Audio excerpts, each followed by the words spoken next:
শেষ মুহূর্তে তাদের যে টোকেন নাম্বারটা ব্যালট নাম্বারটা সেটা মনে করে দেওয়ার একটা প্রচেষ্টা আছে। শুধু একটা গোষ্ঠী না, আসলে অনেকেই প্রচারণা করছেন নিয়ম বিধি ভঙ্গ করে। আমি যদি আপনাদের দেখাই, এটা হচ্ছে শিবির সমর্থিত প্যানেলের লিস্ট, যেটা গতকালকে থেকে শিক্ষার্থীদের কাছে দেওয়া হচ্ছে এবং এখানে অনেকের হাতেই ধরিয়ে দেওয়া হচ্ছে।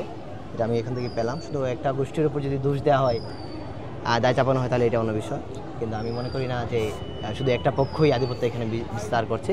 আমি এখন পর্যন্ত কোনো কেন্দ্রেই, আমি 3টা কেন্দ্রে গিয়েছি, কোথাও আমি এই ধরনের পরিবেশ দেখিনি। আমি মনে করি ভোট গ্রহণ ভালোভাবেই চলছে এবং শিক্ষার্থীদের কাছ থেকে।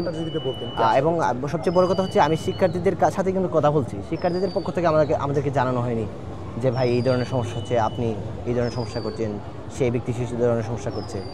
সুতরাং শিক্ষার্থীদের কাছে, আমার মনে হয় আপনাদের কাছে, শিক্ষার্থীদের কাছে বেশি যাওয়া উচিত।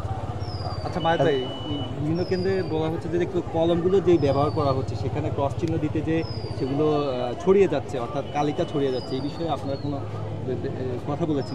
আসলে বল পয়েন্ট যেগুলো, সেগুলো ব্যবহার করা উচিত ছিল। এখানে জেল কালি ব্যবহার করা হয়েছে, এই জন্য একটু সমস্যা হচ্ছে। কিন্তু আমি যে এখানে ব্যবহার করছি সেই জায়গাটা ঠিকঠাক ছিল কলম, সুতরাং আমি কোনো সমস্যার মধ্যে পড়িনি।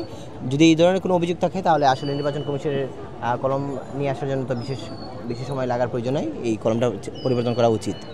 ভাই, নির্বাচনে আপনার শেষ আশাটা যদি একটু বলতেন, কেমন আশা করছেন?